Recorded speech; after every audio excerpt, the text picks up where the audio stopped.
Hello viewers, अस्सलाम वालेकुम। मैं हूं Ali and welcome to my channel sonic expert.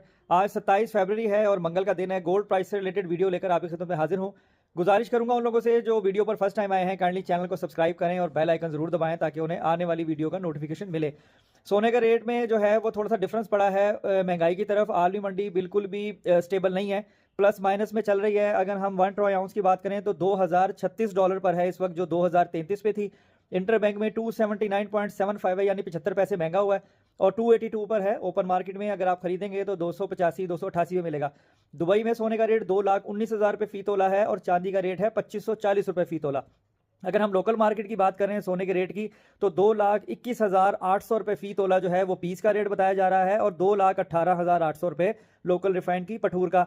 अब पठूर की बेल के बारे में मुझे काफ़ी मैसेजेस आ रहे हैं कि 2 रत्ती 4 रत्ती 3 रत्ती वाली जो है वो उसके बारे में बताएं। देखें, वो एक डिटेल वीडियो मुझे बनानी पड़ेगी। वैसे मैं आपको बता दूं कि 4 रत्ती मेल करने से 1 कैरेट सोना जो है वो घट जाता है, यानी 24 से 23 कैरेट हो जाता है। तो 2 रत्ती वाली भी होती है, 1 रत्ती वाली भी होती है। तो इस पर डिटेल वीडियो में कर दूंगा। तो क्या करें कि हमें खरीदनी चाहिए या बेचनी चाहिए? देखें, जिनका ज़रूरी काम है अगर वो बेचना चाहते हैं बेचें। रेट जो है वो अभी फिलहाल 2-4-5 दिनों में तो कोई ऐसा कोई तब्दीली एक्सपेक्टेड नहीं है। हाँ, 40 डेज में 50-60 डेज में ज़रूर ये रूमर है कि सोना ऊपर और मजीद चला जाएगा, लेकिन अभी फिलहाल ऐसा कुछ नहीं है। अगर आप जो भी काम करना चाहें तो आप कर सकते हैं। तो आज की वीडियो में इतना ही। अपना बहुत ख्याल रखें, मुझे दुआ में याद रखें। इंशाल्लाह नेक्स्ट वीडियो मुलाकात होगी। अल्लाह हाफिज़।